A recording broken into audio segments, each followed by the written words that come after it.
J'avais toujours à cœur qu'aucun élément ne soit gratuit, que ça puisse toujours faire écho à quelque chose de la vie réelle. Can she be late for her Pardonnez-moi d'interrompre un instant la musique, mais nous avons un invité de marque que j'aimerais accueillir comme il se doit. Bonjour, bonsoir, ce soir, nous sommes très heureux de recevoir Céline Rousset, la réalisatrice de En attendant la nuit, qui est sortie mercredi dernier en salle. Comment allez-vous ?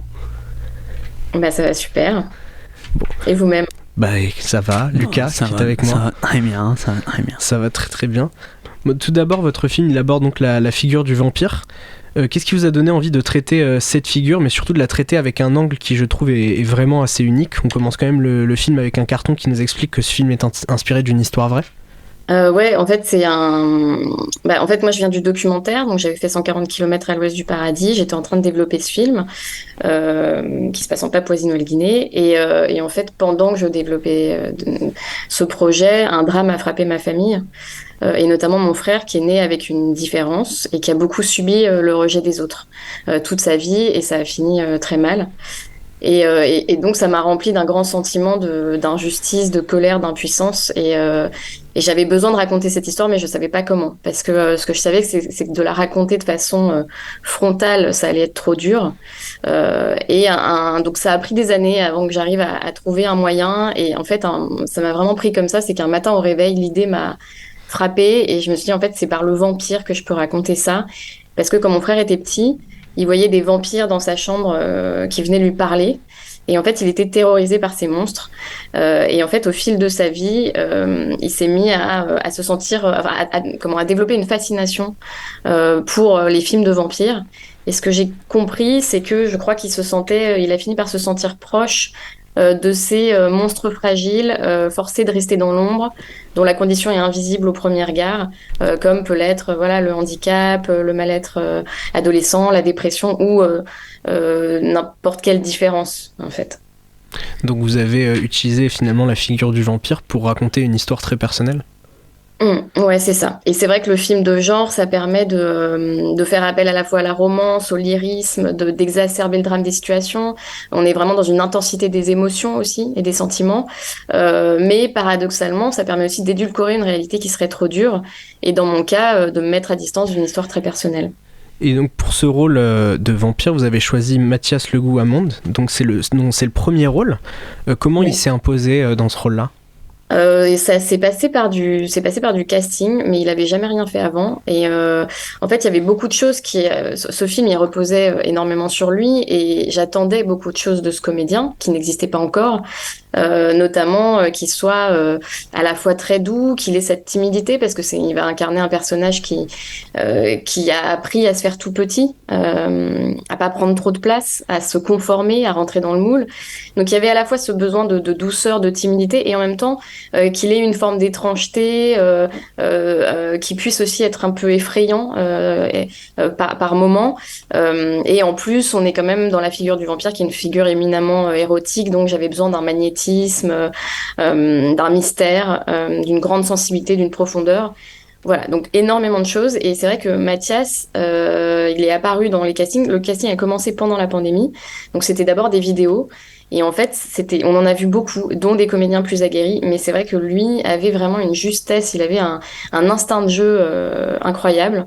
Il disait les mots, les répliques exactement comme on les avait imaginés en écrivant le scénario, avec William Martin, mon co-scénariste. Il avait vraiment ce mélange de sensibilité, il avait une colère enfouie, il était très vif. Et très doux, il y avait quelque chose de noble et d'animal chez lui. Et donc voilà, au fil des castings, c'était toujours lui qui s'imposait, ça a vraiment été une évidence, et ça c'était un petit miracle. Et après, ça a été une très grande prise de risque pour les producteurs, pour moi, parce que le film allait reposer en grande partie sur quelqu'un qui avait jamais fait ses preuves, mais ça a été finalement la plus belle prise de risque de ce film. Voilà. Mais en l'occurrence, il est quand même très bien entouré, puisque le reste du casting est lui aussi assez extraordinaire. Il y a une superbe alchimie qui se dégage de chacun des acteurs. Donc on a notamment Élodie Boucher, Céleste Brunkel, Jean-Charles Cliché et la jeune Lali Mercier. Comment est-ce que le casting il s'est composé ? Est-ce que dès l'écriture, vous aviez déjà certains acteurs en tête ? On a toujours En fait, on a des acteurs en tête, notamment la mère, donc Élodie Bouchez, Jean-Charles Cliché.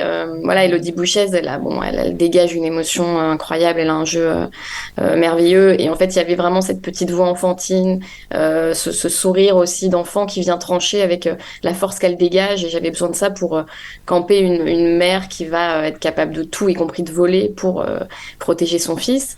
Jean-Charles Cliché, il a vraiment ce côté immédiatement touchant, humain. Il est très drôle, très fort en impro aussi. Et donc lui, c'était vraiment un peu peut-être le père, un petit peu plus ordinaire. Disons, on pouvait un petit peu plus se projeter en lui, mais qui va essayer de faire bonne figure et jouer les VRP de la famille quand tout se fissure à l'intérieur. Et je trouve que voilà, il était génial pour ça. Laly Mercier, la petite sœur, j'avais besoin de quelqu'un qui vienne compenser avec la douleur de la famille, donc quelqu'un de plus lumineux, d'un peu drôle. Et c'est vrai que elle a ce zozotement irrésistible. Voilà, elle a une bonhomie qui est quand même assez hyper drôle. Et je sais que c'est d'elle aussi que les rires partent dans la salle beaucoup. Et puis Céleste Brunkel, donc en fait ça a été vraiment un casting en parallèle du casting de Philémon, donc de Mathias. On a cherché en fait des jeunes femmes. Elle a un jeu elle a une justesse de jeu qui est très impressionnante. Moi, j'aime beaucoup chez elle ce côté angélique, ce physique angélique qui contraste avec son impertinence, son audace. Elle a une vraie sensibilité, elle a une étrangeté aussi, une vraie personnalité. Et en fait, après, on a essayé de créer un couple. Donc en fait, quand on a choisi Mathias, on l'a fait rencontrer, on lui a fait rencontrer quelques autres jeunes femmes qui étaient vraiment à la fin du casting. Et on a essayé en fait, on a testé ce couple sur la scène du garage, de la voiture, quand il se parle de la main. Et en fait, là, il y avait cet échange de regards chargé de pudeur et de gêne, mais aussi d'érotisme, qui fonctionnait hyper bien entre eux. Et voilà, ça a été aussi une évidence d'avoir Céleste. Ouais. Et donc tout ce casting, il évolue dans un environnement qu'on voit pas souvent au cinéma. Donc comment est-ce que vous avez choisi cet environnement ? Pourquoi avoir choisi cet endroit-là pour cette histoire ? Cette banlieue pavillonnaire. En fait, ce qui m'intéressait, j'ai recréé une espèce de décor imaginaire avec une banlieue pavillonnaire que je voulais isoler par un pont et une forêt. Une banlieue pavillonnaire qui serait à l'orée d'une forêt avec beaucoup d'arbres, donc très luxuriante, très solaire, très tranquille en apparence. Donc moi, ce qui m'intéressait, c'était vraiment cette banlieue où les gazons sont un petit peu trop verts, un peu trop bien tondus, où les gens sont un peu trop souriants, quelque chose en fait à la tranquillité et à la perfection un peu flippante. Mais où en fait ça grince imperceptiblement. Et j'ai été très inspirée pendant l'écriture par Shirley Jackson. Je ne sais pas si vous connaissez, qui est une écrivaine, une auteure du fantastique, de récits fantastiques, qui est un peu l'ancêtre de Stephen King, mais moins connue.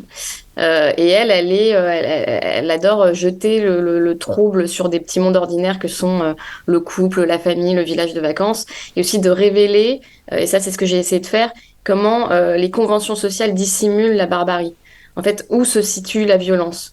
Et en fait, j'avais envie de montrer que, mais on est aussi comme dans Édouard aux mains d'argent, en fait, la banlieue pavillonnaire de classe moyenne et bourgeoise, où tout est comme ça, très lisse, où rien ne dépasse, en fait, derrière sa façade comme ça, très souriante et très solaire, en fait, il y a un conformisme et une normativité qui peuvent être très violents. Et c'est vrai que moi, je suis issue d'un lieu un peu comme ça, et donc je crois que j'ai grandi aussi dans un environnement où tout le monde se sourit, mais tout le monde fait semblant, tout le monde s'observe, et où en fait l'étrangeté est très difficile passe mal en fait. Ouais. Mais effectivement, à la fin, on a une scène qui est quand même assez violente, d'espèce de pression populaire, qui est avec beaucoup de tension. Et je trouve que ça rejoint bien ce que vous dites, du coup, cette séquence-là. Ouais, et c'est d'ailleurs par cette fin que j'ai réussi à trouver l'histoire, en fait. C'est là que je savais quelle histoire j'allais raconter, et donc ça m'importait beaucoup de finir comme ça, parce que c'est vrai que c'est un film qui parle de l'échec du vivre ensemble, comment en fait quand on est différent, et je parle vraiment de toutes les différences en général, même si c'est issu pour moi d'une histoire personnelle et donc d'une différence assez précise, comment on doit se conformer, cacher ce qu'on est, euh, au risque de souffrir en fait beaucoup. Et comment en fait voilà les gens enfin dans un monde qui nous ressemble pas et qui est pas prêt à accepter encore une fois ce qui dépasse quoi. Et ça c'est l'image aussi de Philémon qui va se brûler, prendre le risque de se brûler. C'est quand même un jeune homme qui a les symptômes du vampire et qui va se brûler au soleil, se chronométrer le plus longtemps possible au soleil pour avoir une chance de faire partie du groupe et de s'intégrer. Voilà. Et je crois que c'est ce que beaucoup de gens vivent à leur manière quand ils sont un peu différents, quoi. J'ai pu remarquer que ce scénario a été initié à la Fémis. Comment s'est passé le travail et le développement de votre scénario avec l'aide de la Fémis? Alors, c'est l'atelier scénario de la Fémis, c'était en 2017. C'était dirigé par Nadine Lamary, qui est une des intervenantes de la Fémis. Et en fait, on arrive dans un groupe où on est... c'est 21 résidents, et moi j'étais dans un groupe de 7, parce que c'est divisé en 3 groupes. Donc d'abord, on passe par un concours pour y accéder. Il faut avoir plus de 3 ans dans l'audiovisuel. Parce que c'est une formation continue, c'est pas la formation initiale, mais c'est en fait une résidence géniale et beaucoup de réalisateurs, beaucoup de films en sortent. Et en fait, le travail, et c'est comme ça que ça marche quand même, l'écriture d'un film, c'est qu'en fait, c'est beaucoup d'échanges. Et donc, en fait, on lit le travail des autres. Chacun a un début d'histoire. Donc, au début, c'était 1 page. Et puis, c'est devenu 10 pages. Puis, au fil de l'année, un scénario. Mais d'abord, on passe vraiment 1 page, 4 pages, 10 pages, 20 pages. Et d'abord sous forme d'un traitement, donc vraiment d'un texte plus littéraire. Et ensuite, ça prend la forme d'un scénar. Et en fait, on va vraiment se faire des retours. Et il y a au fil de la résidence, en fait, des producteurs ou des scénaristes, des professionnels du cinéma qui vont venir aussi nous faire des retours. Et en fait, c'est comme ça vraiment que on est toujours. En fait, c'est un travail où on est toujours en train d'éprouver son histoire auprès des autres, à travers le regard des autres. Et ça n'arrête pas jusqu'à la fin. C'est quand même un métier où il faut accepter d'entendre les avis des autres sur ce qu'on fait jusqu'au bout et même quand le film sort. Voilà. Parfait. Alors, ce film, c'est un film de genre, mais de même très personnel, comme vous l'avez magnifiquement animé. Comment était le processus d'intégrer des éléments personnels dans une histoire fictive? Bah, en fait, c'était assez naturel parce que ce qui est intéressant, c'est que par exemple, mes références ont été beaucoup des références de films assez romantiques, comme Virgin Suicides ou À bout de course de Sidney Lumet. Qu'est-ce que j'avais d'autre? A Swedish Love Story pour la partie romance, mais aussi plus des films de monstres que des films de vampires, parce que les films de monstres, c'est plus des films d'exclusion, comme Elephant Man, La Mouche, ou Edward the Main d'Argent. Et après, c'était comment je vais tirer, et avec William Martin, donc mon co-scénariste, et qui a une histoire aussi qui est assez proche de ces thématiques-là, comment on va tirer dans notre passé des éléments. Donc, par exemple, la scène du cinéma, dans ce film, elle est terrible, mais en fait, elle revient, elle fait écho à des choses que mon frère a pu vivre dans son enfance, dans sa scolarité. Et en fait, c'est comment on transforme, on transpose en fait des choses peut-être un petit peu plus banales que nous on a vécues, et on en fait voilà cette scène du cinéma où notre personnage va se prendre des pop-corn et se retrouver humilié publiquement. C'est vrai que c'est ce que je disais, le genre, ça permet aussi d'exacerber le drame des situations. Donc c'est peut-être qu'on le rend un peu plus spectaculaire, mais au fond, tout est vrai. D'où aussi mon carton de début. Ou comme par exemple la première scène de l'accouchement, quand la mère se retrouve à avoir elle a du mal à allaiter son enfant et à nourrir son enfant comme ça. Et en fait, voilà, c'est du sang qui en sort et cet enfant va finir par boire le sang. Mais en fait, je sais que ça ramène beaucoup de mères à cet épisode qui est pas toujours agréable, qui parfois est un peu hyper déstabilisant, où déjà on fait face à l'étrangeté d'un nouveau-né qu'on reconnaît pas tout de suite comme son propre enfant, et en plus ce rapport-là nourricier est extrêmement étrange, quoi, et voire douloureux. Donc voilà, c'est chaque élément, ou alors par exemple le moment du cordon ombilical, enfin vous voyez, de la transfusion mère-fils, c'était aussi pour signifier cette fusion qu'il y a souvent entre des enfants un peu fragiles et leur mère. Euh, et voilà, je voulais que ça ressemble un peu à un cordon ombilical. Enfin, voilà, je vous donne comme ça quelques exemples, mais j'avais toujours à cœur, et on avait à cœur avec William, qu'aucun élément ne soit gratuit, qu'on puisse toujours, que ça puisse toujours faire écho à quelque chose de la vie réelle. Comme D'accord. le sang est médicalisé, par exemple, ça passe par Ouais. des transfusions, des prises de sang, Mhm. pour ensuite devenir séduisant, dangereux et quelque chose de plus animal et Ouais. de plus fantastique. Après, c'est des éléments très efficaces qui est montré dans ce film. Alors, vous filmez la nuit avec une beauté et une attention très particulière. Et je voulais savoir si, pendant le tournage, vous avez pris plus de temps pour être précis sur le cadrage et la lumière pendant les séquences de nuit que pendant les séquences de jour. Est-ce qu'il fallait être plus précis sur le cadrage et la Est-ce que lumière? vous avez eu ce donné très attention, je vais être très précis pendant les séquences de nuit que pendant les séquences de jour, parce que je trouve personnellement que les séquences de nuit sont filmées d'une manière extrêmement avec attention, avec efficacité, que les séquences de jour, ils sont parfaites évidemment, mais les séquences de nuit m'ont énormément bluffé par la lumière et surtout le cadrage. Bah, c'est marrant, mais pas plus que ça. Enfin, en fait, c'était quand même un tournage qui était très court, c'était 26 jours. Donc, en fait, on avait tout prédécoupé avec Maxence Lemonnier, donc mon chef opérateur, c'est son premier long aussi, son premier long métrage. Et en fait, il y avait une attention très particulière, de toute façon, portée à la lumière, à la nuit, parce que en fait, nous, on devait, et là, je vais parler du jour, mais le jour, il nous fallait parfois énormément de journées sans nuages. Parce qu'on devait jouer de l'ombre et de la lumière, et l'ombre était un refuge, Philémon qui court d'arbre en arbre, d'ombre en ombre. Et en fait, et aussi le fait d'avoir un tournage très court, et puis une volonté quand même d'être esthétique et d'avoir des plans qui font sens, nous ont poussé de toute façon à avoir un cadrage quand même très précis tout le temps. Et après la nuit, donc le jour c'était plus faire utiliser la lumière naturelle et jouer de ça et prier pour qu'on ait un tournage avec beaucoup de beau temps, ce qui était un miracle.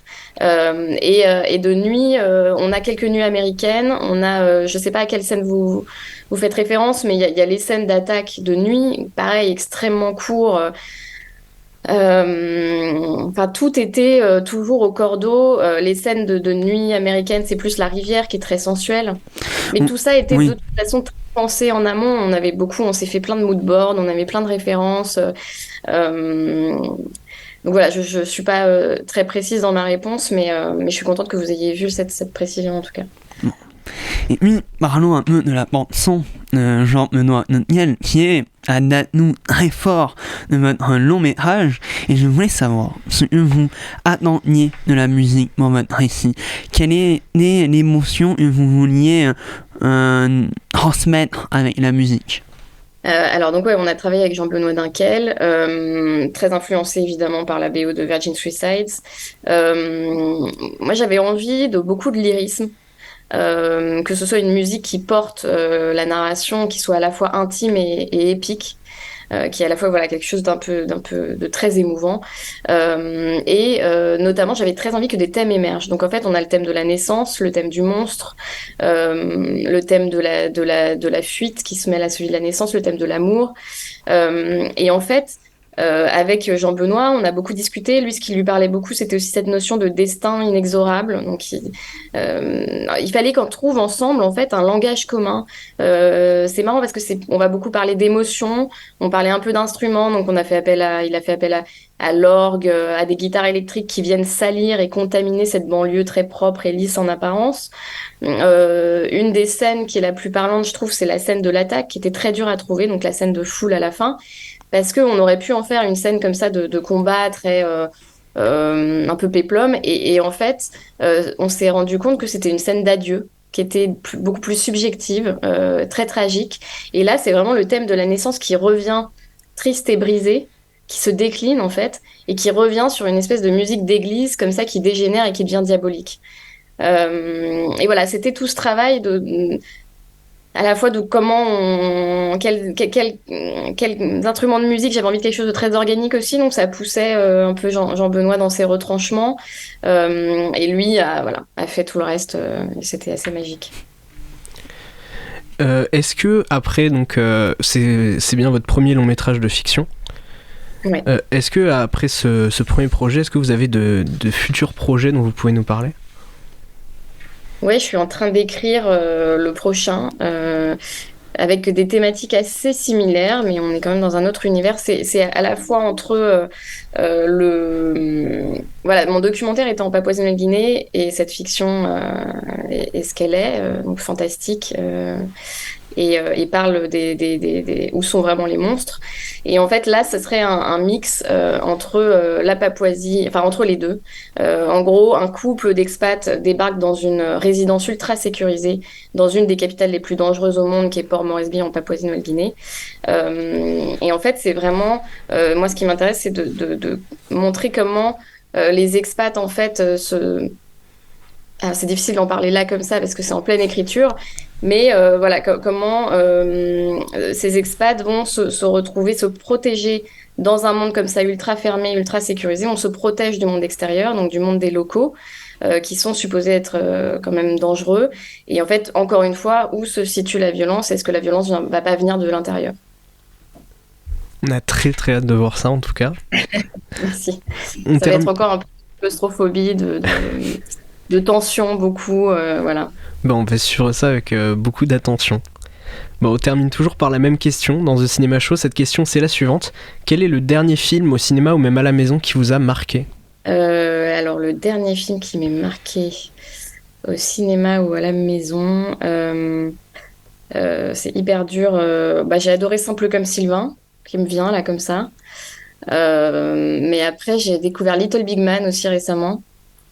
Chez moi. Enfin, il y en a plein. Mais voilà, ouais. Les deux comme ça qui me viennent de façon méga intuitive. Bah super, mais merci beaucoup Céline Rosé. En attendant, La Nuit est donc toujours en salle et on vous encourage fortement à aller le découvrir.